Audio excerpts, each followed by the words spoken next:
بصوا اهي بتتركب بسهوله جدا، بتشيليها كده وبتحطيها كده اهي. تمام. السلام عليكم ورحمه الله وبركاته. الفيديو بتاع النهارده ان شاء الله في ناس كتير هتستفيد منه، خصوصا بعد ما استخدمته لمده سنه. ايه هو اللي هتكلم عنه النهارده؟ هوايه الغاز اللي هي دي. تمام. انا تقريبا عندي بقالها سنه، وهقول لك هي حلوه ولا لا، طب هي عمليه، طب هي تستاهل الثمن اللي دفع فيها ولا لا. اول حاجه انا هقول لكم هي عمليه ولا لا. هي عمليه جدا جدا جدا. طيب بعد استخدام سنه، بص كاني لسه مشتريها امبارح، يعني ما فيش اي مشكله. طب انا اشتريتها ازاي ومنين؟ انا من يوم ما انا جبتها وانا نفسي اعمل عنها فيديو، بس كانت مش موجوده في اي مكان انا بروحه. حتى لما كنت بقول لهم غطا هوايه الغاز زي ما مكتوب لي في الوصل اللي انا اشتريت منه، كان اللي واقف سواء محل ادوات منزليه او اي محل انا كنت بدخل له. ده انا كنت بدور عليها في محلات السباكه عشان كنت عايزاها الجماعه حبايبي هنا. لما قلت لهم عليها ما كنتش بلاقيها خالص. دلوقتي بقى كل ما افتح الفيسبوك بلاقيها هوايه الغاز هوايه الغاز هوايه الغاز. فقلت بما ان هي انتشرت قوي دلوقتي انا هعمل عنها فيديو. بصوا انا هي في حد جالي خبط على بابي من سنه كده اهو. بصوا الوصل بتاعها اهو، التاريخ بتاعها هو. فين التاريخ؟ انا كنت شايفاه من شويه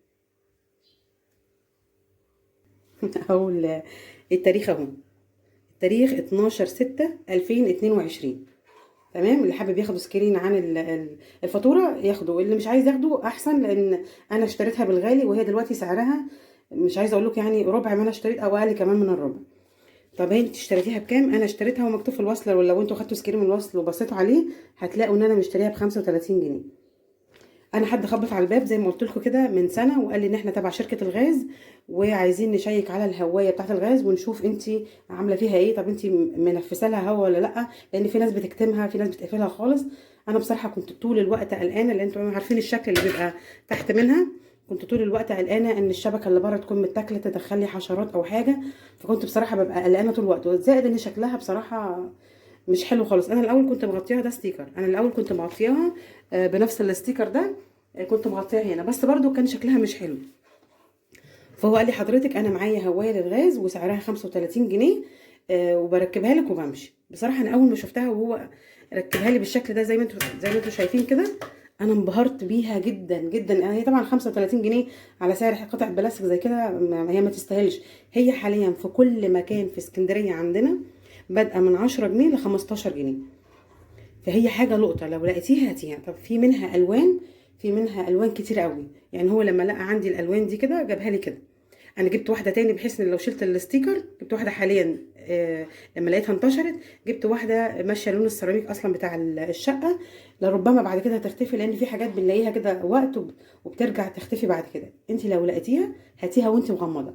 حلوه قوي قوي قوي، ما بتدخلش اي حاجه، زائد ان فيها هنا فتحات التهويه دي، فبتنفذ جوه وبره. يعني لو في اي روائح في البيت مع الشفاط طبعا بتطلع، لو في اي حاجه بره عايزه تدخل مستحيل هتدخل من الفتحات الصغيره دي. طب هي عمليه بقى والكلام ده زي ما قلت لكم هي عمليه قوي. يعني بصوا دي استخدام سنه. تمام. كاني لسه مشتريها امبارح. سهله قوي، بتتنضف وزي الفل. انا لسه غسلاها دلوقتي اهو، بغسلها زي ما كاني بغسل طبق عادي خالص. ولو انت مثلا الدهون عندك كتير ولا حاجه هترش عليها اي مزيل دهون هتبقى زي الفل. لو وصلت معايا لحد هنا في الفيديو عايزه اقول لك يا ريت تعملوا لايك عشان يترفع، ولو امكن كمان تعملوا له شير عشان الناس تستفيد، لان في ناس بتبقى الحاجه قدامها ومش عارفه استخدامها ايه. وانا خلصت تقريبا كل الكلام عنها. طب هي بتتركب بسهوله ولا لا؟ بصوا اهي بتتركب بسهوله جدا، بتشيليها كده وبتحطيها كده اهي. تمام. وفيها كده، فيها هنا كمان مكان لو عايزه تعمليها بمسمارين او حاجه.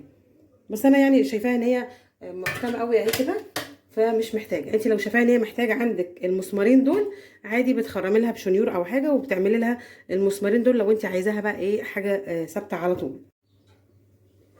ان شاء الله هعمل لكم سلسله من الفيديوهات لادوات المطبخ اللي هي سعرها اقتصادي وعلى قد الايد، ويكون سعرها حنين كده، وكمان كانت عمليه جدا جدا جدا.